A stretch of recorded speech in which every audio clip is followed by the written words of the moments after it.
Alright, so it's been a while since I've done one of these, but I decided to bring back another one of a versus match with a twist, where you guys vote on which character or creature or whatever is best in this aspect. And as always, this was an idea that was created by my good friend Ziploc Gory.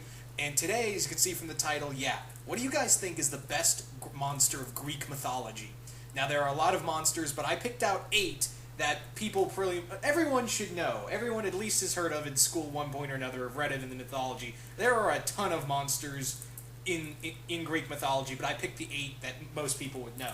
And kick things off, you can see right here, the Hydra. The Hydra, as you guys would know the story, was Hercules' second task in his 12 labors to slay the Hydra. It was a monster that could regrow 2 heads after one was cut off, and its breath was so poisonous it made plants die on contact, and it could actually secrete that poison, and actually wherever it stepped, the earth died around wherever the Hydra was. So, what more can I say about it? This is one of the more recognizable monsters ever in Greek mythology. This is like, when you think Greek mythology, this is one of the monsters you think of. So, what more can I say about it? Up next is the Cyclops. Now, the Cyclops is actually a race of giant one-eyed creatures that they live on an island. You guys probably saw them when you guys read the Odyssey or saw a movie with them. The Cyclops is one of the more popular creatures of Greek mythology. It's a flesh-eating giant, one-eyed giant with low intelligence most of the time and bad temper. The Cyclops is incredibly powerful, but can be tricked easily, as Odysseus did, as when he poked the Cyclops' eye out, and when the other Cyclopses ran to help the one Cyclops, they said, "Who did this to you?" And he said, "Nobody did this to me. Nobody." That must have been a weird conversation. It must take him hours to try to, convince them that was the guy's name, was Nobody. Anywho, what more can I say about the Cyclops? Up next is the Pegasus. Yeah, not really a monster per se, but it kind of falls under the monster classification. Pegasus is one of the few good monsters of Greek mythology. As you guys know, Perseus rode on its back to fight the Chimera. And we've seen it a lot when you think of other Greek mythology stuff, Pegasus is bound to show up in one incarnation or another. In the one of the first original tellings of the story of Pegasus, of where the Pegasus came from, is that the Pegasus is actually the daughter. It's actually the child. It sometimes specifies between male and female, but the Pegasus is the child of Medusa and Poseidon. Yeah, I'm not making that up. It's the child of Poseidon's child.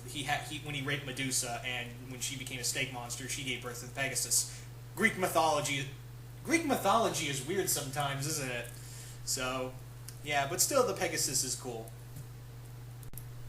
Following that is the Chimera. Now, the Chimera, most of you guys would know, was a fire-breathing monster with the head of a goat, and a lion, and a snake. And also, like I said, they all breathed fire. This was the monster that Perseus had to defeat with the help of Pegasus, like I said. The Chimera is an incredibly powerful monster. It also has a venomous snake for a tail, and it has razor-sharp teeth. Not to mention, like I said, it can breathe fire. It's incredibly powerful, not very intelligent. It's more of a just smash and eat things. So, yeah, again, what more can I say about the Chimera? We've seen multiple incarnations of the Chimera several times over, and it's also now a word to describe amalgamation of things. So, yeah, there's that. Following that is the Minotaur. The Minotaur, most of you guys would know, was the creature that, Theseus had to battle in the labyrinth. The creature was the child.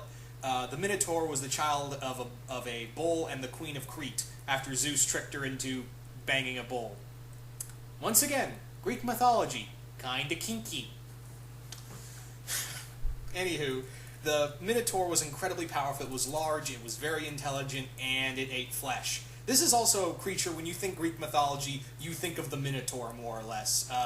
The Minotaur is one of my personal favorite monsters of Greek mythology, and just monsters in period. I always thought the Minotaur was cool. in any incarnation, I'm always curious to see what the Minotaur is like, more or less. I'm always curious to see, like, okay, how are they going to use the Minotaur in Greek mythology? Not so much the Percy Jackson stuff. I'm not a big fan of. I know I'm not a big fan of the book, but I'm not saying, oh, well, anyone who reads Percy Jackson sucks. No, I'm not saying that at all. Cooliovids is a big fan of Percy Jackson. I just never got into it, into the Percy Jackson series. That's just me. I'm not condemning anyone else who read it. Anyway, I'm off track. Anyway, let's move on to our next one. Up next is Medusa. Now, Medusa is probably, again, another very popular creature in Greek mythology. We all know the story.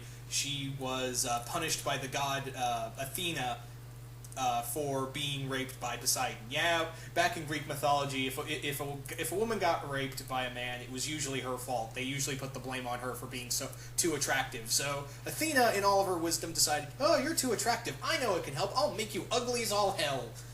And we all know the story of Medusa. She's a flesh-eating monster that can turn anything she sees into stone.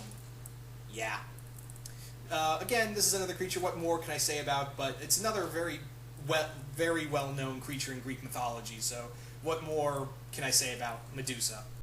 Up next are the Centaurs. The Centaurs, most of you guys would know, are half man, half horse, who are incredibly strong, very bad-tempered, and really like the ladies. These guys were just raw power, raw aggression, and kind of like they were pretty much kind of treated like barbarians that wanted women. They wanted human women, and they'd kill people to get them.